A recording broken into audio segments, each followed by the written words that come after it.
Hello and welcome back to Imperfect Marketing. I'm your host, Kendra Corman. And with me today is John. He's an American entrepreneur, top 1% growth consultant, and business master. After becoming a two-time self published author, running three separate businesses, and speaking in front of global audiences, his wealth of actionable knowledge is impacting the masses. And he has taken time out of his busy schedule to share some of that actionable knowledge with us. John, welcome and thank you so much for joining me today. Thank you very much for having me, and I appreciate the very nice intro. So, I love the fact that one of the things that you speak on is email marketing.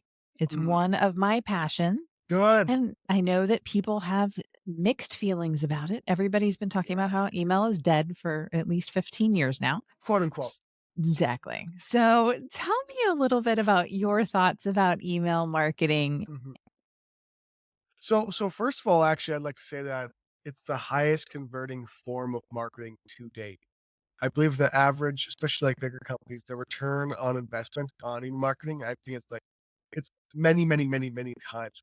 So first of all, it's the best. Number two, most likely the reason you don't see results in email marketing, whoever's like, it's dead, it doesn't work. I emailed a few times and then I didn't get 500 buyers in 6 seconds is because you're not doing it right. You're not doing it more frequently enough. You're not doing it from a variety of perspectives.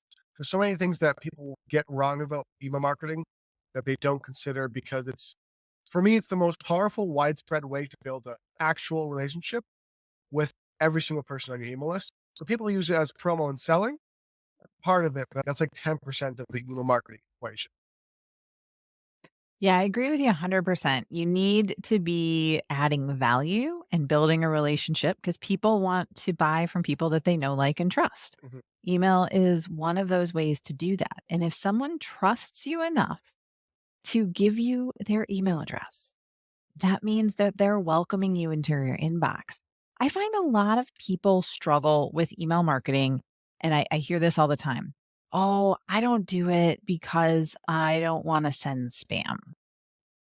That is my favorite horrible objection I can cover in 2 seconds, and that's if you're not spamming people, even if I get email from some people 5 times a day.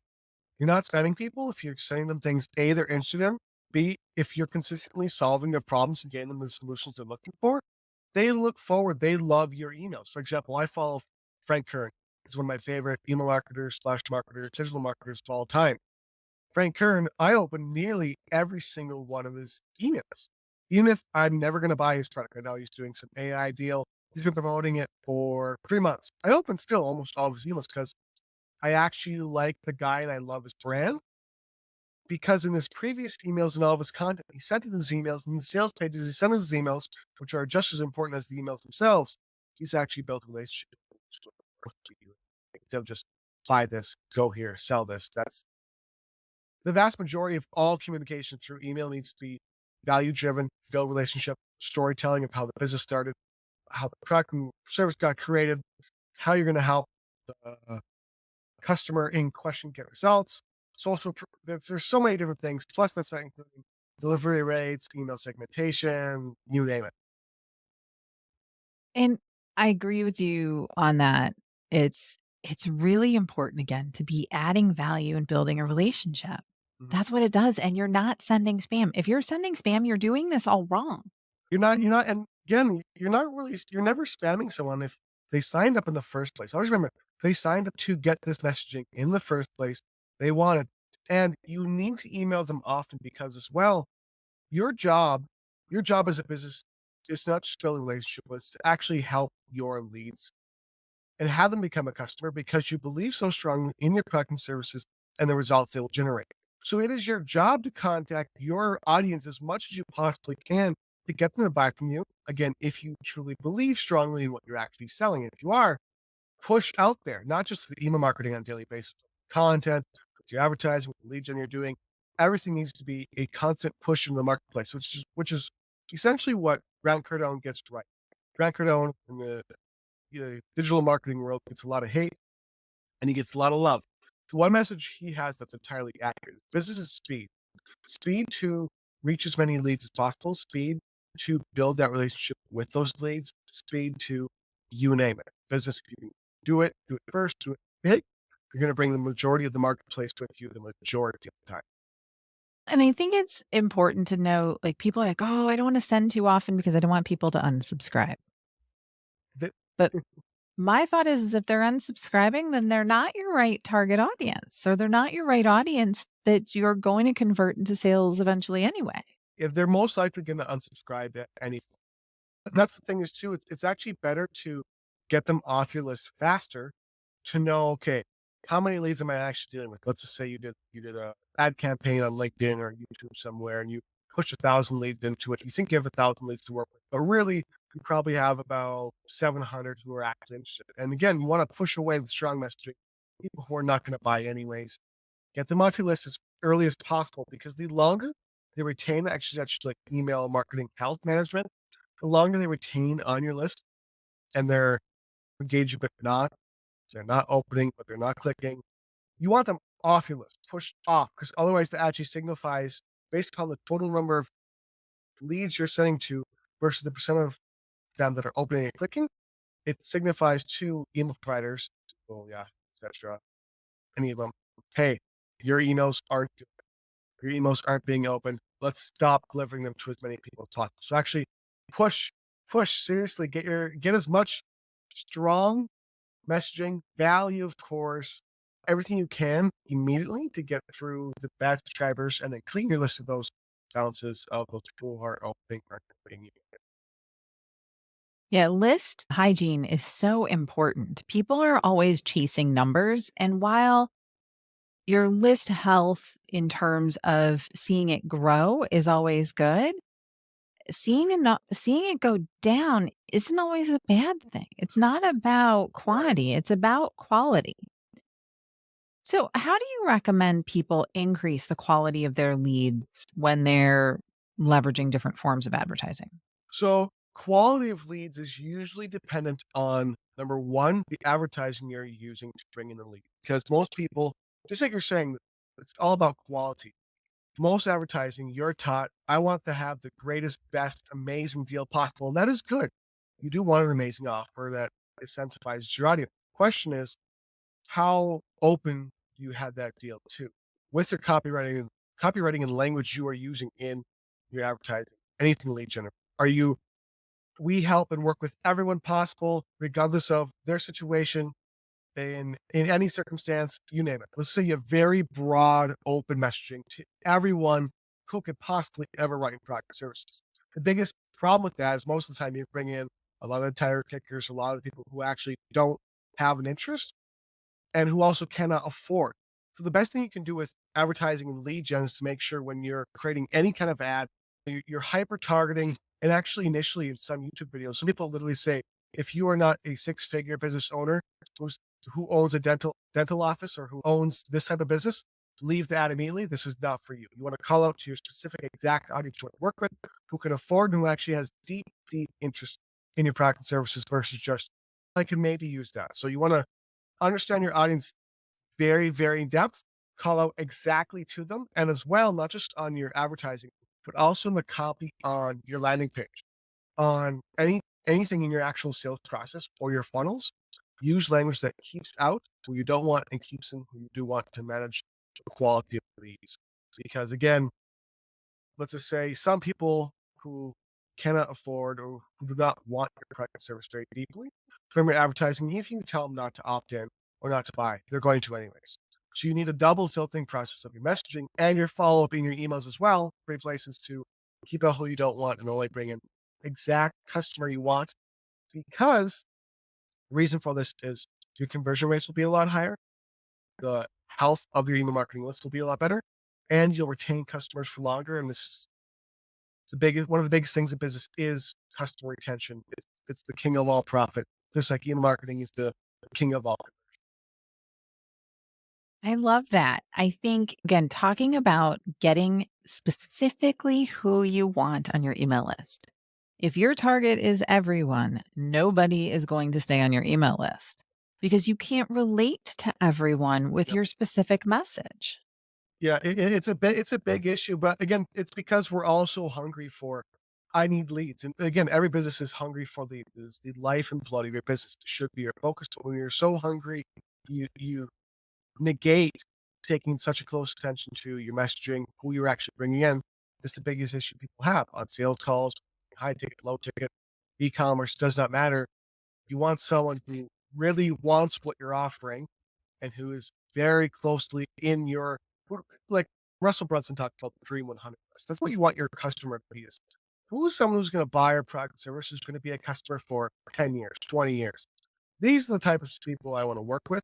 These are the types of people I want to spend my money on. Because another huge issue with advertising lead gen that does not what we're talking about is, let's just say you spend $10,000 a month on ads on YouTube and you're reaching out to everyone possible within reason. You're still hitting your target market, but within your target market, everyone possible.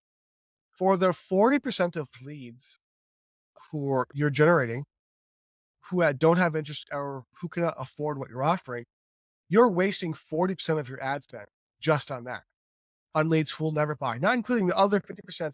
You still have to convince and persuade and follow up with them to do these other things get buy, which may be 5, 10% buy, maybe less, most likely less, especially if you're not emailing often enough. You're wasting all of your ad spend. And it's actually costing you more money to go after and let everyone want to buy your stuff. The more concise, it's not niching down. You can still have a broader audience, but broader audience with a filter on it to only get the right people yet. It's a huge thing for increasing conversions, which increases profits, and decreasing lead costs without wasted leads, which also increases profits, which allows for more leads and scaling again. That's so great. So, one of the things that we talked about is a little bit about some of the unknown email marketing practices that you teach. Why don't you share Yes. a little bit about those? So the main one I have, because people teach about email segmentation. Email segmentation is great. List hygiene is great. Filtering and who you bring in is great.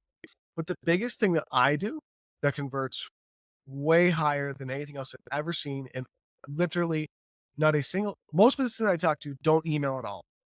Doing this is 10 steps forward, but it's needed. When you email, most people, when they email to their audiences, of course, you build value, you build a relationship. But most people send them to the same sales page over and over and over again until they try to get them to buy. If they don't buy, they put them into a no buyer segment email campaign. The issue is with this, just think about like you're talking to a kid and you offer them an ice cream cone. The first time they go, no, I'm good, no thanks. Or anyone, you offer someone an ice cream cone, they go, no thanks. The fifth time you ask them the same exact way, do you want an ice cream? No thanks. The 10th time, you name it. And that's the sales page you're sending them to when you're emailing them. Is most people have only one single sales page or one general perspective, which you should have one that you split test and optimize to converse high thoughts. But past the third, the fourth, the fifth, the 20th time you follow up with a lead, you're sending them the exact same sales page with the exact same messaging, they're not going to buy. So the best thing anyone can do is to make sure you have, I say, a bare minimum of between 3 and 8 different sales pages, all from different perspectives. So the first one is the one that has your general guidance of who we are, what we offer, how we can help you, the general guideline of a sales page. Next, you have one that is all based only on social proof. You have another sales page that's based entirely on walking through how you came up with the idea behind the product or service itself. Number 4, one video that's a funny skit explaining something about your business in a humorous, fun way. Take a look at Purple, the brand Purple and their advertising, or any advertising done by the Harmon brothers. Very funny, very entertaining. Use that for the sales pages you're sending your audience to. And again, just continue with having a variety of different ways to relate with your audience in the sales pages you are sending to your audience. So I recommend at least a 9 to 21 day email sequence. After about 3 to 5 emails initially, the next 3 to 5, probably 3 to 4, you send a different sales page in those different perspectives. You keep doing that and going through each and every single one. And then once someone in your audience has hit all these different sales pages, all of these different emails, then if they don't buy, then you segment them out to a different email list or to a different email segment, because then you actually say, okay, I've tried to relate with them from every single possible perspective. There's many different ways, ideas, emotionally, logically. Now, if they're not interested, maybe they need a different product and service. Maybe they want something else. So offer and have built 3 to 5, maybe 8 if you want to go crazy, different sales pages, different perspectives. The conversion rates from it, the conversion you'll see from it is from 3 to 10 times. Where I do a lot of affiliate marketing, for example, in all of my affiliate marketing, we outperform people who have email lists 5 to 20 times the size of ours because we actually convert because we deeply build the audience by relating not just email copy, but with the sales pages we're actually sending. That's a really interesting way of thinking about it. So I really like what you're talking about because you're not psychic. You don't necessarily know what's going to motivate someone Right. right at that period of time. Yes, you can do a bunch of research and do interviews and really understand your target audience. But if you're trying to relate to more than one person, and again, each sales page should be written to one person in your target audience, right? Yes. They still have different personalities. Yep. Yep. And that's the point is relating to each of those personality types because people don't realize, you have this general sales page you're optimizing, which is good. You should have that. You should do that. Is some people are even more they're super logical. They want social proof, they want testimonials, they want a case study, they want a lot of facts and figures. Some people are all emotional. I want a story, I want a funny skit, I want to be entertained, I want to see that you have a smile, that you actually mean what you say. Again, with one sales page, only so many people who are within the range of what they like on your sales page are going to react to that. You have to keep changing your messaging, keep changing the perspectives. Again, you can even optimize each of those 3 to 8 or 3 to 5 sales pages you have, optimize their messaging, still written towards your target audience, just with a different main perspective. And yeah, it's really dealing with audience types, different types of people who are more logical, more emotional, who care about different things. And you're basically relating and building relationships with as many of them as possible by doing this. And another quick note too is some people, again, maybe they really do love or like your messaging on that page, but it just doesn't get them seeing it a third, a fifth time. Something else, they're very logical and they do like some emotional stuff, but they need something else to relate to. Like with Frank Kern, I really relate to his humor, but if I would have never seen his humor, maybe I would have never related to it if I only saw his serious side. So you have to show that you're more than just the product and service that you're offering.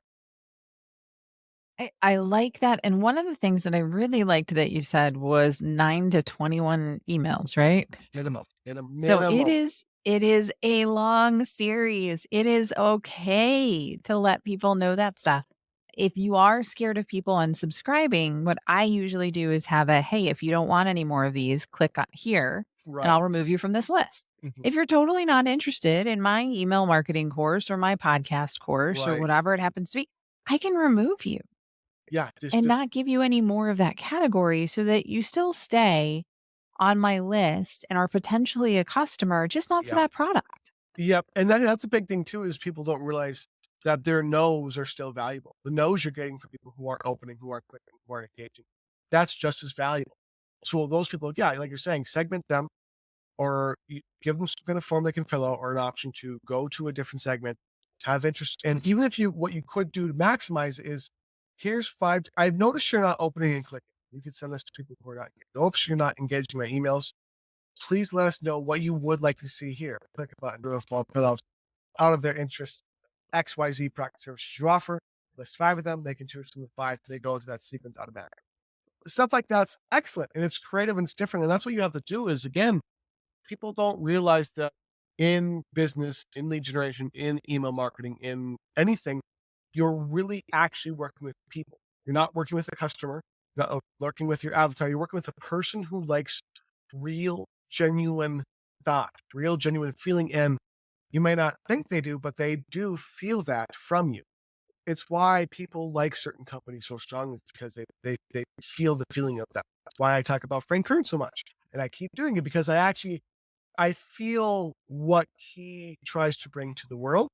And when you do that in your business and you do that by personalizing content your audience is seeing as well, that's a huge part of optimizing your emails, getting you not going to the spam box, getting people actually interested, opening, clicking, generating more sales, all that good stuff. I think one of the good things is I love the idea of having people self-select. That's one Mhm. of the things that I preach in all of my email marketing lessons because it saves you time. Like, It saves let's get people out of there. I'm good. and again, it brings it's a lot higher converting because it brings people to exactly what they want based upon what they're saying. And also, maybe they'll select a different choice that, "Hey, maybe I wanna learn about this instead," and keep switching, By doing that and by having that choice, they'll keep going on to multiple different lists like we're saying, and you'll build value with them in each of those different things they're looking for, even if they keep hopping around.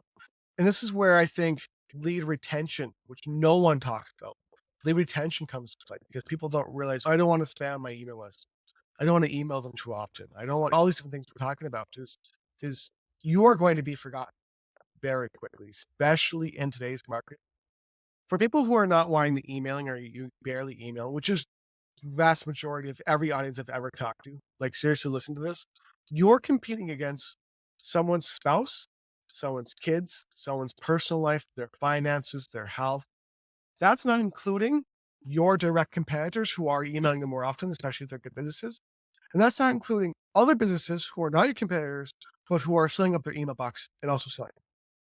So no one's going to compete with my spouse or my kids or any part of my life, yet alone all this. The point of this is saying you have so much to compete with. You have to be in their inbox often, frequently. If you're not building a relationship, you might as well not do email marketing because you're not going to get customers and you're not going to serve anyone, which is your goal. And what you're supposed to is help serve people because you believe in your product service and what it does.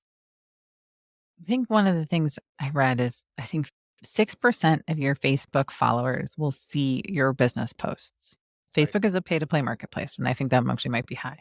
Mhm. But again, people choose when they're engaging and what they engage with on social media. Your stuff may or may not show up in their feed. You are at the mercy of those other people. Yep. You own your email marketing. You are controlling when you're in their inbox, and they control whether or not they want to see you. Let them have that power. Give that to them. Let them do what they need to do. And again, a lot of them are going to like engaging with your content because they signed up for a reason. That's Mhm. why email is so effective because it is permission based. Yep. It's like I say, self-selective. And the more you focus on that and be as human, genuine, upfront in your communication with them, using everything we've gone through, you name it, you're going to relate. You get messages. We get messages in my business of people who have been on my email list for 10 years who go, "Hey, this," because like I do a lot of storytelling and sharing personal stories and so on. And people relate to that a lot. So they'll write back and get responses of like books written, not literally, but paragraphs and paragraphs is how much they relate and love. And that's what people want in response to business because it shows us that we're actually helping people. Is you want genuine responses like that. You want people who tell you, in an online business, you don't really get that a lot because you're not working like one to one with people, especially if you're doing it to mass market. So it's nice to hear and see from people, wow, you actually you love my emails. Maybe they don't even buy it, but they at least like what you're telling them.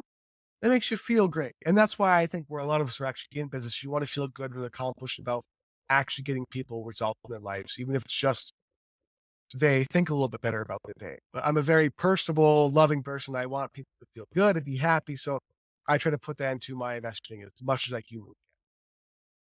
I think that that's great. Thank you so much, John, for everything that you've been sharing with me and those listening and watching. I do appreciate it. Mhm. Before I let you go, I do have to ask you the question that I ask everybody, and that is this show is called Imperfect Marketing because, as we all know, marketing is anything but a perfect science. What has been your biggest marketing lesson learned? It was a big one. And this is where anyone who's looking to outsource, anyone who's looking to hire an agency, be very careful in who you select to work with. It's just like when you partner with business, when you're selecting your targeting for your lead generation, anything, be careful, be thought out, and make educated estimations of the results you're gonna see. So, I hired an agency. My dad and I in my affiliate marketing business were partnered together. We hired an SEO agency because we know SEO, if you do it right, SEO can be free leads for the life of your business that scales. Very, very. We hired the first agency. We were doing some SEO ourselves and it was doing okay. We hired the first agency, and after 6 months and after about 20 to $30,000, there was zero growth of any kind. Like by our Google back office, Google Analytics, zero increase in clicks, zero increase in, page views. So we go, you know what? We made another mistake. Let's hire another one. Because maybe the first one wasn't that good. Maybe there's a better one out there. So again, you should outsource. You should hire VAs. You should hire for things you can't do. But if you can, do it. Or only be very selective in who you work with. Very selective. We worked. We didn't look enough at the testimonials. We didn't look enough at the social proof. We didn't actually contact people and say, hey, we work with so and so agency. How good are they actually? Second agency, another 6 months goes by, another $30,000.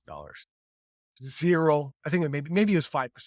It was between 0 and 5% of growth, which for an agency is really bad. So $60,000 or so later, after we also hired a consultant for a couple months, the consultant he helped us grow some, but not within the reason we needed. Very, very, very expensive mistake. So I tell everyone, make sure you work with, don't be afraid to spend money if you're for sure on the quality of the work that's going to be done, but also read contracts very carefully. Read contracts, you sign contracts carefully, and only work with good quality people.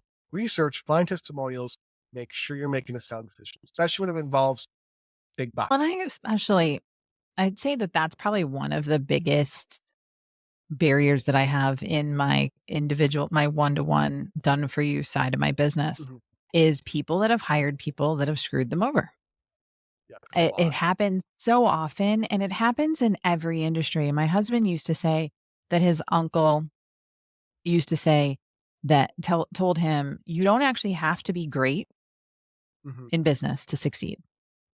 You have to be good at what you do and do what you say, and you will excel Right. because not enough people do that." Actually do the bare minimum on it. It's just very It's surprising. sad.